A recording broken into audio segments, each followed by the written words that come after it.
ज्ञानातिमिरान्धस्य ज्ञानञ्जनशलाकया चक्षुरुन्मीलितं येन तस्मै श्रीगुरवे नमः।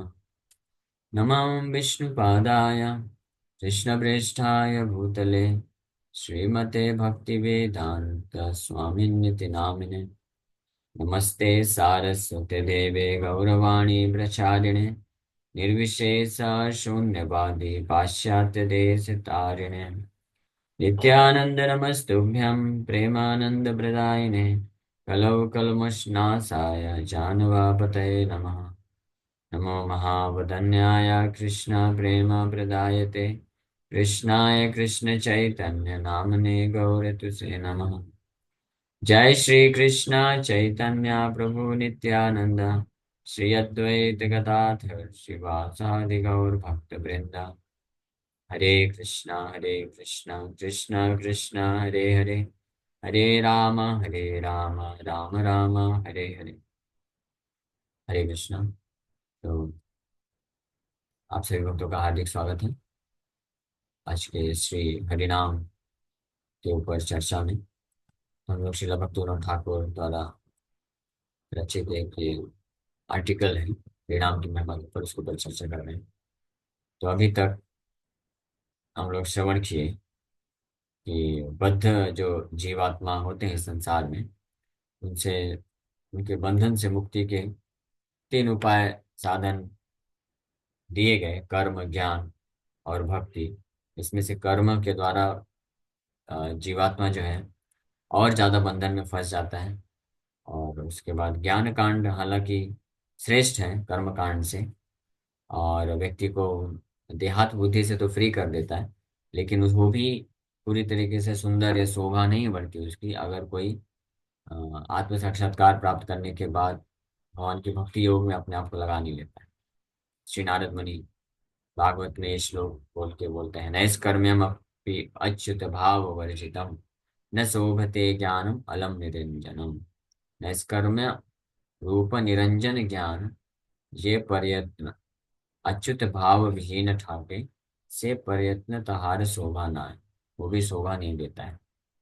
यानी इस प्रकार की विरक्ति या संन्यास, कर्म त्याग जो भगवान की भक्ति में नहीं होती है, वो भी सुंदर नहीं, वो भी शोभा नहीं देता है।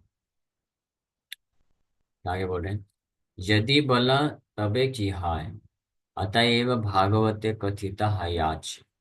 हम लोग ये श्लोक पे ऑलरेडी कल चर्चा कर ही रहे थे। आगे श्रील भक्ति ठाकुर उसी श्लोक को उद्धृत कर दिए भागवत से कि आत्मरामस्य मुनयो निर्ग्रंथा प्युरुक्रमे कुर्वन्त्य हेतु किं भक्तिम इत्थं भूत गुणो हरि परम चैतन्य हरिते एमत एकति असाधारण गुण आछे जे ताहा समस्त जड़ मुक्त आत्माराम गणे के आकर्षण करिया स्वीय भक्ति रूपे कार्य नियुक्त करे। ये हम लोग चर्चा किए थे कल कि and then what happens? Well, it is stated in Bhagavatam. Sages who take pleasure in Atma, in spite of being freed from all bondage, render unalloyed service unto the great adventurer of the personality of God. Such are the wonderful qualities of the Lord. There is an uncommon quality in the Supreme Consciousness, Lord Hari, that attracts all self-satisfied souls liberated from matter and engages them in their duty of devotional service unto Him. तो भगवान इत्थम इत्थम भूत गुणो हरि, such are the transcendental qualities of the Lord. भगवान कैसे uncommon अतुलनीय गुण हैं, दिव्य गुण हैं, जो ऐसे व्यक्तियों को भी जो सेल्फ सेटिस्फाइड है, आत्मा राम है, जिनको कुछ नहीं चाहिए, वो भी भगवान के प्रति बहुत ही तीव्रता से सेवा में लग जाते हैं।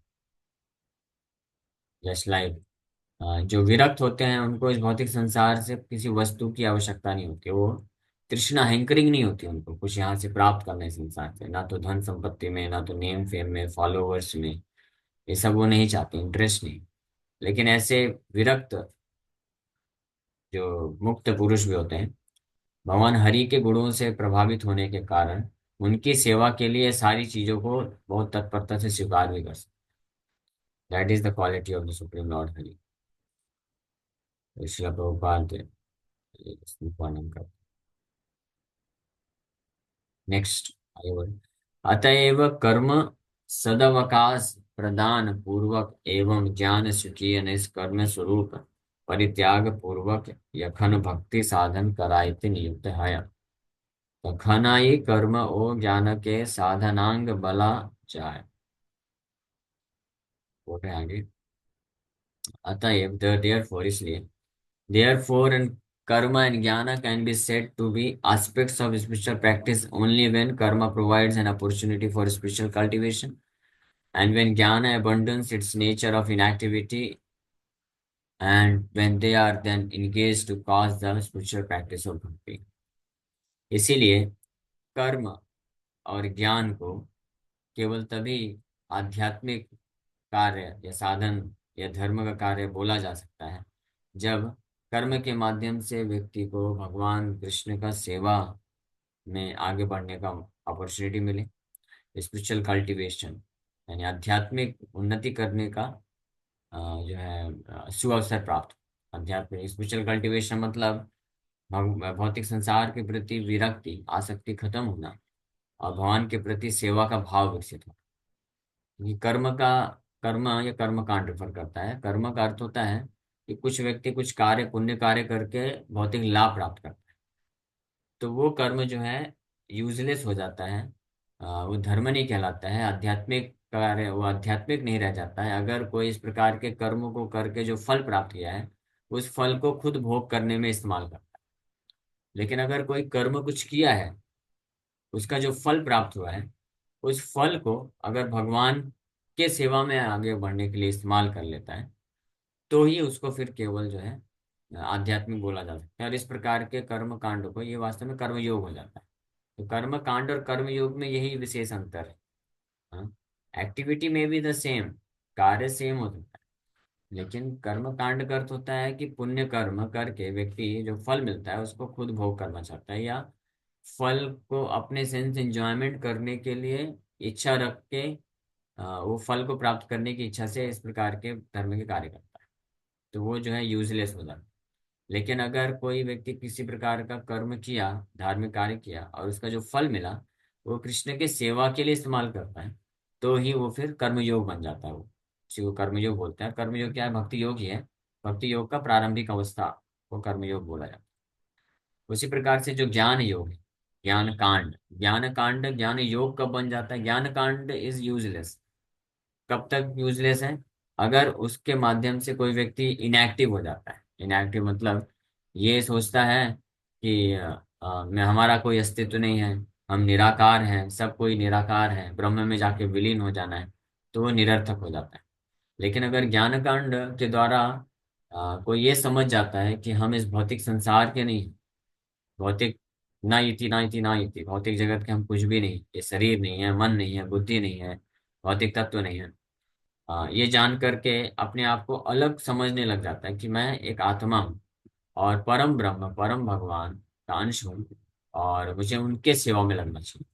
तो इसको फिर ज्ञान योग बोलते हैं। तो ये जो है भक्ति को प्रदान करता है। So that they are aspects of spiritual practice by themselves is not at all accepted. यानी स्वतंत्र रूप में कर्म कांड और ज्ञान कांड आध्यात्मिक है या धर्म है, इसको स्वीकार नहीं किया जा सकता है। श्री भक्तिनाथ ठाकुर स्पष्ट यहाँ पर वर्णन कर रहे हैं। स्वतंत्र रूप में कर्म और ज्ञान व्यक्ति को बंधन से मुक्ति नहीं दिला सकता है जब तक उसमें भक्ति का मिश्रण नहीं, भक्ति नहीं आ जाती तब तक।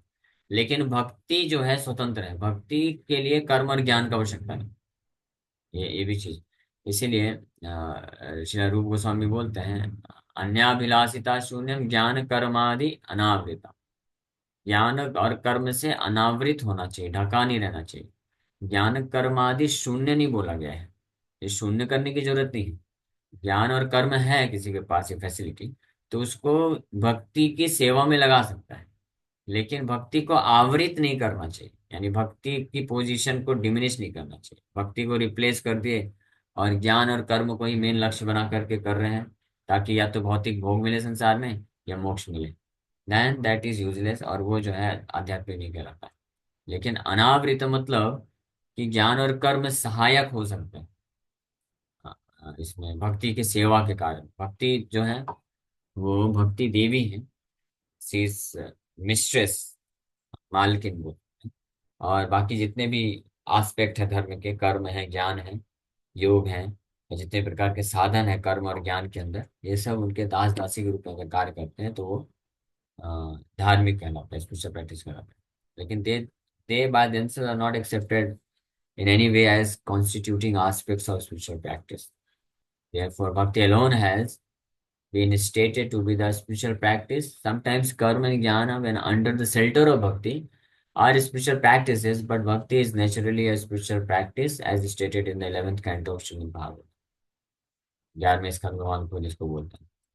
कभी कभी कर्म और ज्ञान जो है, अगर ये भक्ति के आश्रय में है, मतलब जैसे कि ऑलरेडी वर्णन किए, भक्ति को करने के लिए सहायक होते हैं, भक्ति की सेवा में लगा सकते हैं, नियुक्त हो गए, भक्ति प्राप्त करने के उद्देश्य यानी कृष्ण की सेवा के लिए अगर इसका इस्तेमाल किया जाता है कर्म और ज्ञान का, तब इनको भी स्पिरिचुअल प्रैक्टिस यानी साधन, आध्यात्मिक साधन के रूप में स्वीकार किया जा सकता है, अन्यथा नहीं किया जाता। लेकिन भक्ति जो है स्वाभाविक रूप से आध्यात्मिक कार्य है, पूर्ण रूप से स्वतंत्र रूप में।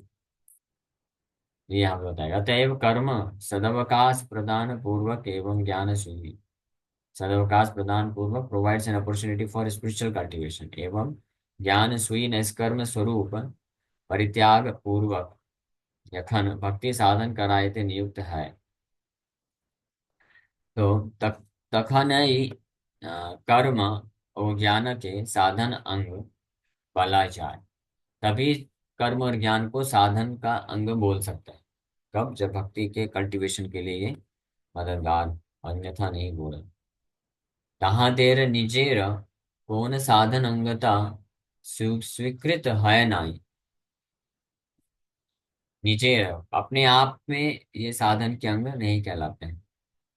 यही जन्य भक्ति के साधन बला हयाच, कर्म ज्ञान भक्तिर आश्रय कौन कौन समय साधन है। कर्म और ज्ञान भी अगर भक्ति के आश्रय में है, तब ये साधन कहलाया जा सकता है, तो साधन के रूप में स्वीकार किया जा सकता है, अन्यथा ये साधन नहीं कहलाया जा सकता। ज्ञान भक्ति आश्रय साधन है, किंतु भक्ति स्वभावते ही साधन रूपा, यथा एकादश स्कंधे, एकादश भगवान कृष्ण जो है 11वें स्कंध में बोलते हैं उद्धव, न साधयति माम योगो न सांख्यम धर्म उद्धवा, न स्वाध्यायस्तपस्त्यागो यथा भक्तिर्ममोर्जिता। हे उद्धव, कर्म योगा, सांख्य योग्य, वर्णाश्रम धर्म, वेद पाठ, तपस्या व वैराग्य अमाके प्रसन्न करिते पारे न। भगवान कृष्ण उद्धव को बोल रहे हैं स्पष्ट कि कर्म योग, सांख्य योग, वर्णाश्रम धर्म, वेद पाठ, तपस्या और वैराग्य अमाके प्रसन्न करिते पारे न, मेरे को प्रसन्न करने की यानी मुझे संतुष्ट करने की शक्ति नहीं रखता। न साध्यति, न साध्यति मतलब ये साधन नहीं है मुझे प्राप्त करने के लिए। न साध्यति माम, मुझे प्राप्त करने के लिए ये साधन नहीं है अपने आप में स्वतंत्र रूप में, योग भी नहीं है, सांख्य भी नहीं है, सांख्य मतलब यही हो गया ज्ञान, ज्ञान कांड, और धर्म, कर्म कांड उद्धव।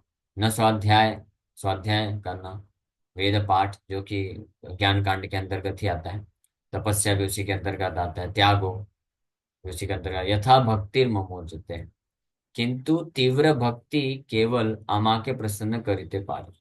लेकिन जो तीव्र भक्ति है, यथा भक्ति मम ऊर्जिता, मुझे प्राप्त कर लेता है कोई व्यक्ति, यथा भक्ति मम Urjita, that is the way. ये भागवत में भगवान कृष्ण भी स्पष्ट बताते हैं कि कर्म कांड, ज्ञान कांड और जो ध्यान योग है, उसमें ये शक्ति नहीं है स्वतंत्र रूप में कृष्ण को संतुष्ट करने की। और लेकिन भक्ति तो ये यहाँ पे इस तरह से वर्णन कर दें।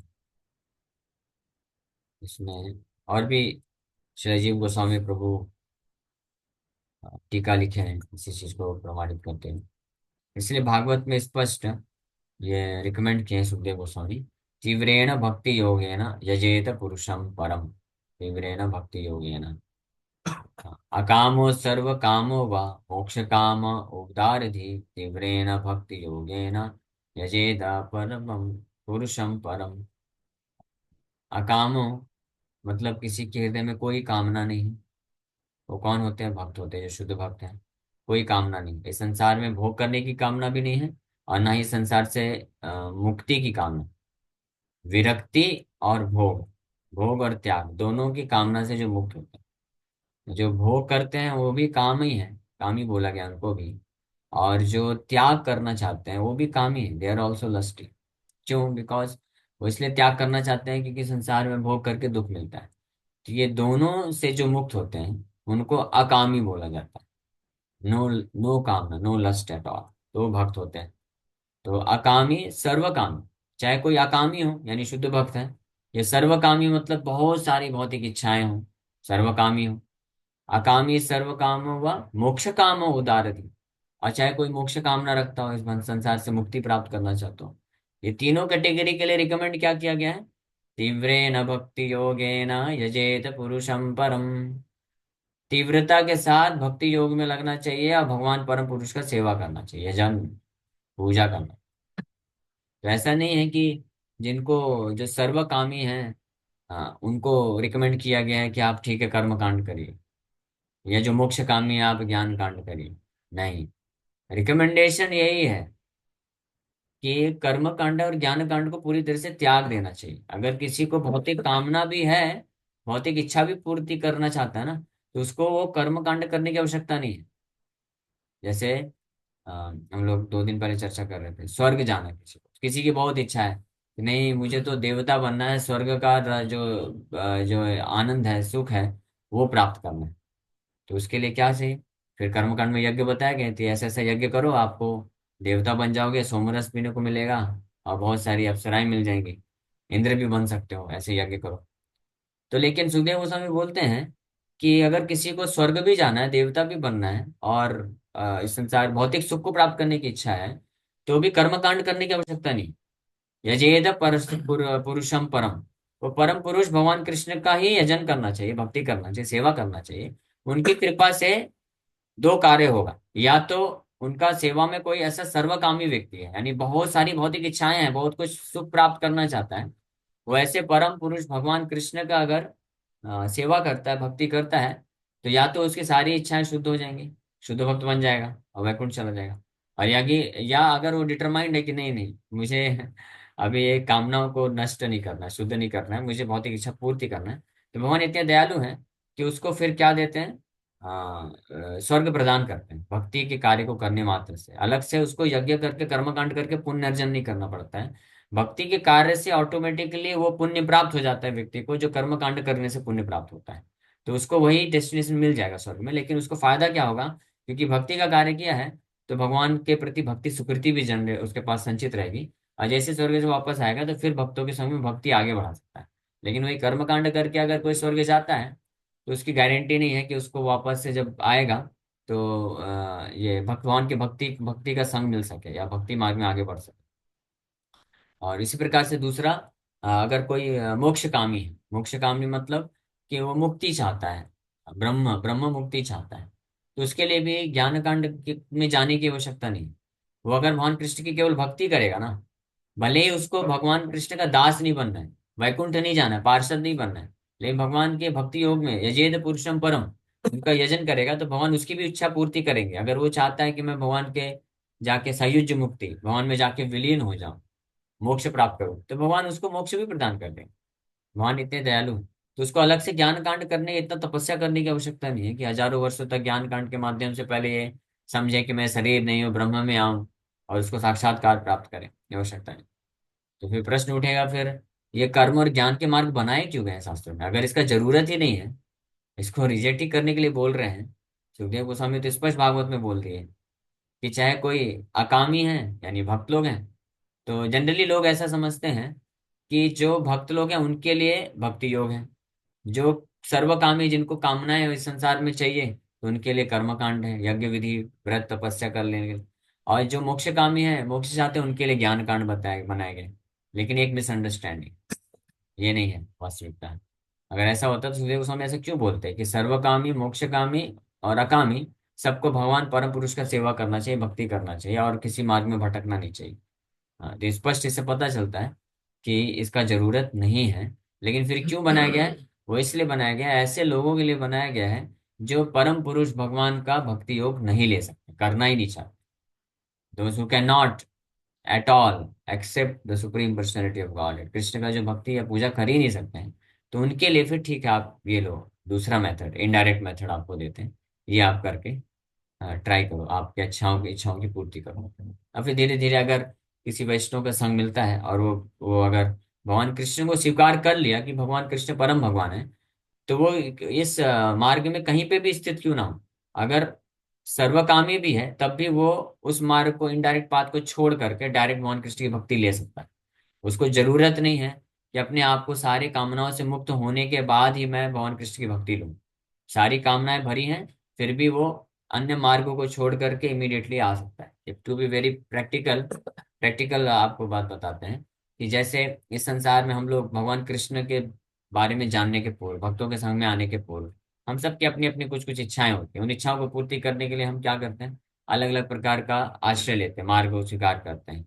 धर्म का, कर्म का, ये यज्ञ है, व्रत है, अन्य देवी देवताओं का व्रत वगैरह सब करते थे। ठीक है?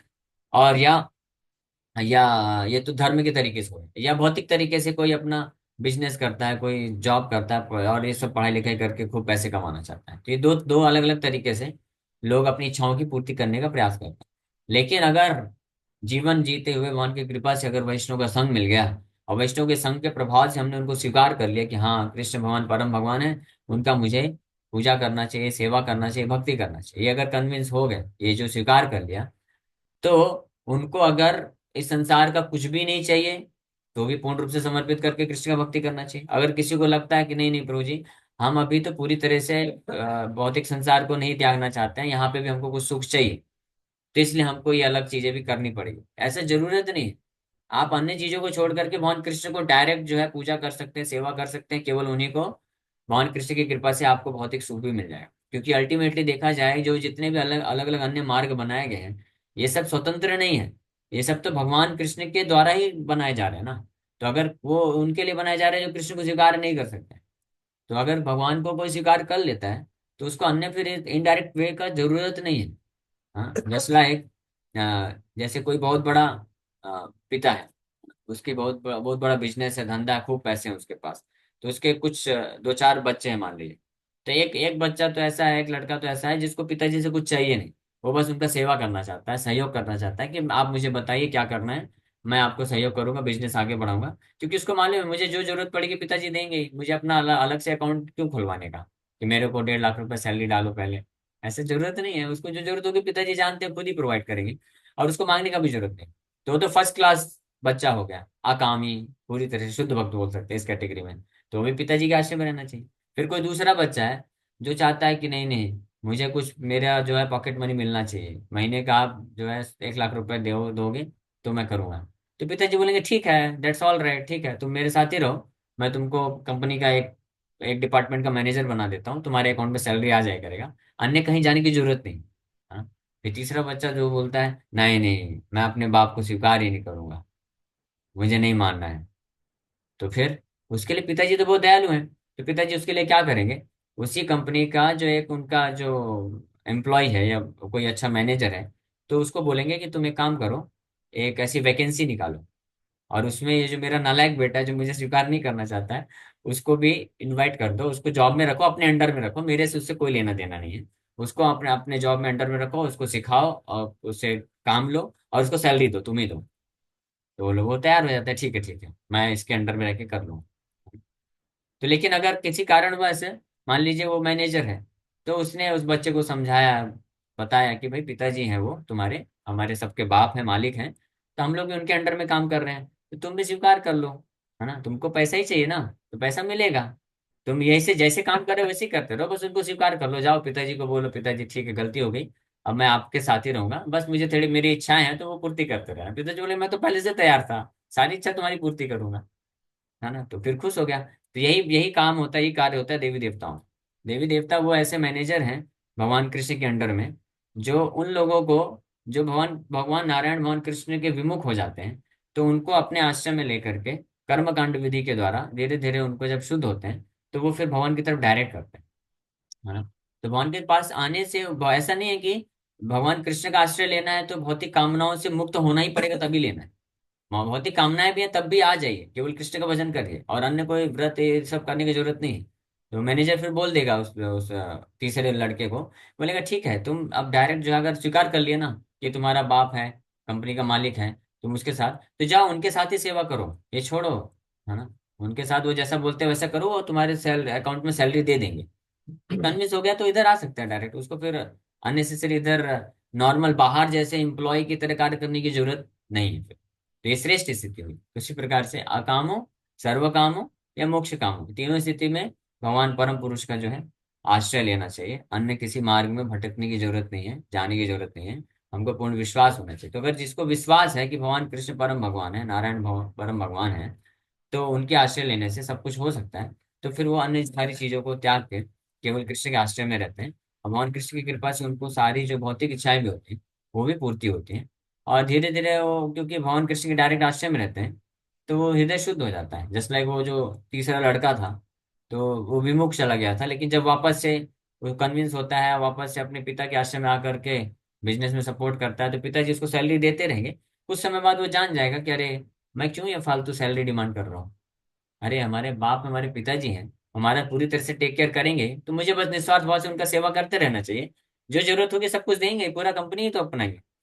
तो इस पे धीरे धीरे शुद्ध हो जाएगा।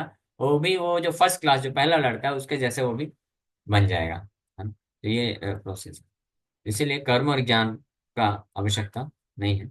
ये श्री रविंद्रनाथ ठाकुर यहाँ पे स्पष्ट बता रहे हैं, भागवत में भी इसकी पुष्टि होती है। Okay, thank you very much. किसी भक्त का कोई प्रश्न है तो पूछ सकते हैं। हरे कृष्ण। प्रभु जी, लास्ट सेशन में रह गया था क्वेश्चन, वरना वो फिर याद नहीं रहता तो बोल देते। हाँ हाँ, पूछ लीजिए। प्रभु जी, जैसे ही लास्ट सेशन में आपने बताया कि ऐसे आसक्ति ठीक है, तो एक बेस पे हम मतलब एक लेवल पे हम आसक्ति को तो छोड़ सकते हैं, कि जैसे कहा कि भाई भगवान के प्रति आसक्ति, गुरु के प्रति आसक्ति। तो प्रभु, ये आसक्ति का ऐसा, ये मतलब माया, ठीक है हम भगवान में आए, माया ने हमको वहां छोड़ दिया। लेकिन जब हम और आगे बढ़ते, जैसे भगवान के करीब जाते हैं, उनके जो शुद्ध भक्त है उनको करीब आते हैं, तभी हमारी मनसा चलने लगती है कि नहीं अभी ऐसा होगा, अभी ऐसा होना चाहिए। ये मतलब भगवान और गुरु भी हम जैसा सोचे, भले संपूर्ण नहीं लेकिन थोड़ा सा भी सोचे, ऐसे चलना चाहिए। तो मतलब ये कहाँ से फिर आता है और इसका मतलब क्या होता है? वो कहीं और से नहीं आता, वो ऑलरेडी रहता है। आसक्ति तो बनी रहती है। अच्छा। भगवान के आश्रय लेते हैं तो जब तक पूर्ण रूप से शुद्ध नहीं हो जाते हैं तो आसक्ति रहती है। तो उसमें कोई दिक्कत नहीं है। लेकिन क्या होना चाहिए भक्तों को, अगर जो भक्त हैं अगर उनको कुछ भौतिक कामना भी है, तो उनको भगवान पर निर्भर रहना चाहिए। भगवान की कृपा से जो हमको मिल जाता है उसी से संतुष्ट रहना चाहिए। हमको ऐसा जो है लड़ाई झगड़ा नहीं करना चाहिए, भगवान के इच्छा के खिलाफ नहीं जाना चाहिए। या किसी वैष्णव गुरु वर्ग हैं जो हमको गाइड करते हैं, तो उनके अगेंस्ट में जाके नहीं कार्य करना चाहिए। तो फिर जो है धीरे धीरे वो शुद्ध हो जाता है और हम से निकल सकते हैं। और प्रभु जी, ये आसक्ति का वो ठीक है, वो तो भक्ति के प्रति होगा, लेकिन संसार में हम है, जैसे कि एग्जाम्पल मैं देता हूँ, कई एग्जाम्पल है, खुद मैं अपनी बात बताता हूँ। तो मैं मुझे मतलब अपने बेटे और बेटी में इतनी आसक्ति है। कल अगर देखिए, अभी तो वो फर्स्ट स्टेज पे है, लेकिन काफी जो पेरेंट्स होते हैं उनके लड़का लड़कियां गलत भी करते हैं, तो फिर वो उसमें इतने आसक्त होते हैं कि उनको उनकी गलती नहीं दिखाई देती। ऐसे ही समाज में जो कोई कोई लोग हैं जो इतना गलत कुछ बोलते हैं, इतना गलत कुछ करते हैं, लेकिन लोग इतने आसक्त होते हैं कि उनकी गलती और उनकी जो भूल है वो भी वो बर्दाश्त करने के लिए और एक्सेप्ट करने के लिए रेडी हो जाते हैं। तो मतलब ये कैसा, फिर ये इसको कैसा स्वरूप हम बताएंगे? ये अटैचमेंट के कारण ही है। हाँ, मतलब सॉरी, आपने आपका एग्जाम्पल ले लिया तो मैं डायरेक्ट बोलूँ कि नहीं बोलूँ, नहीं नहीं, बोल लेकिन दीजिए प्रभु जी। बता देता हूँ। हाँ, जैसे बताइए। धृतराष्ट्र, धृतराष्ट्र का केस था ना। हम्म। धृतराष्ट्र बहुत आसक्त था दुर्योधन से। तो दुर्योधन कुछ गलत भी करता था, धर्म के खिलाफ भी करता था। तो धृतराष्ट्र को पता रहता था, लेकिन फिर भी आसक्ति होने के कारण मना नहीं कर पाता था। तो वो आसक्ति से मुक्ति का एक ही उपाय है। विदुर जैसा कोई शुद्ध भक्त मिलना चाहिए जो काट दे आसक्ति को। ये काटना ही एक उपाय हम्म। है। तो उसको दिखाना पड़ता है। विदुर जी क्या एग्जाम्पल दिया, आप पढ़ेंगे ना भागवत में, मिल जाएंगे। हम्म। धृतराष्ट्र पता नहीं कैसे सुन के लेकिन वो बिल्कुल विदुर बोले कि आप जो उस कुत्ते की तरह हैं जो मालिक जिसको त्याग देता है फिर भी रोटी दिखाता है तो भाग भाग के आ जाते हैं। ऐसे भी दो हम्म। एग्जाम्पल दिए हैं भागवत में। बोले हैं कि पांडवों को आपने इतना प्रताड़ित करने की कोशिश किया, फिर युद्ध में आप हार गए, आपके सारे पुत्र मारे गए। और भीम, स्पेशली भीम का एग्जाम्पल लेकर के, भीम के प्रति बहुत क्रोधित थे ये धृतराष्ट्र, क्योंकि हम्म। भीम ने ही सारे 100 पुत्रों को मारा था। लेकिन वही भीम आपको जो है ऐसे रोटी दिखाता है और आप फिर भी यहाँ पे पड़े हुए हैं। आपको तो इमीडिएटली छोड़ देना चाहिए ये राज्य को, और जाइए जंगल में और भगवान परम भगवान कृष्ण का आश्रय लीजिए। जब इतना स्ट्रांगली बोले ना, तब उनको ये जो आसक्ति बनी हुई थी राज्य के प्रति और ये सब के प्रति, तो इमीडिएटली उनका हृदय जो वो हो गया, और रातों रात भाग गए, वापस नहीं आए, और फिर जी हाँ। भगवान का पूरी तरह से आश्रय लेकर के भगवान भगवान के धाम चले। तो हाँ। इसलिए कभी कभी जब आसक्ति जो तीव्र होती, गहरी होती है, तो साधुओं का ये दायित्व होता है कि उसको काटने के लिए ऐसे स्ट्रांग, शास्त्र में बोला गया है उसी को स्ट्रांग तरीके से बोलना की जरूरत पड़ती है, वो हेल्प करता है। इसलिए शिला भक्तिवेदांत ठाकुर हो, शिला प्रभुपाद जी हैं, तो आप सुनिए प्रभुपाद जी के लेक्चर कैसे हम्म। पूरा बोलते थे, तो ये मददगार होता है। लेकिन जो इसको स्पेशली उनके लिए हेल्पफुल हो जाता है, जो आसक्ति से निकलना तो चाहते हैं लेकिन निकल नहीं पाते हैं, तो वो निकल नहीं निकल पाते, जाते हैं। यस यस, एग्जैक्टली हाँ, वही होता है। लेकिन हाँ, उसके विपरीत अगर कोई ऐसा व्यक्ति है जिनको साधु पे श्रद्धा नहीं है, तो फिर उसमें उनके फिर बहुत सारे दोष भी देखता है वो, हम्म। और फिर निंदा भी करने लग जाता है। जैसे प्रभुपाद जी एक पंडाल प्रोग्राम किए थे, तो उसमें प्रभुपाद जी स्ट्रेट फॉरवर्ड होके बोल दिए सारी चीजें, कि हम्म। कुत्ते बिल्ली सुअर के जैसे नहीं जीना चाहिए, आप केवल अपना परिवार का भरण पोषण कर रहे हैं और हम्म। सोच रहे हैं कि मैं बहुत आगे बढ़ रहा हूँ, पुण्य कर रहे हैं, धर्म का कार्य कर रहे हैं। तो ये तो कुत्ता बिल्ली सुअर भी अपने बच्चे फैमिली का पालन पोषण करता है, तो फिर अंतर क्या रह गया? तो उसमें जो हाँ। साधु जो प्रवृत्ति के थे, जिनको श्रद्धा थी कि हाँ ये हम्म। शुद्ध भक्त हैं, साधु हैं, बोल रहे हैं तो हमारे हित के लिए बोल रहे हैं, तो वो तो बैठे सुने। लेकिन कुछ लोग जो नहीं समझ पाए, तो उठ के खड़े हो गए, वाद विवाद करने लग गए, और फिर छोड़ के चले भी गए। तो प्रभुपाद जी के कुछ शिष्य बोले कि प्रभुपाद जी आप इतना स्ट्रांग मत बोला करिए ऐसे, तो नहीं तो सब लोग चले जाएंगे। प्रभुपाद जी बोले कि सब चले जाएंगे ये देख करके मैं सत्य बोलना नहीं छोड़ सकता हूँ। हम हाँ लोग यहाँ पे यस। ऑडियंस को सेटिस्फाई करने के लिए नहीं आए हैं, वी नहीं। Have come to satisfy Supreme Lord, भगवान कृष्ण को सेटिस्फाई करने के लिए आए हैं। हाँ। और वह प्रभु जी यही आता है, धृतराष्ट्र और विदुर जी का यही अपना फर्स्ट कैंटो में ही आता है, आई थिंक 13 चैप्टर में आता है।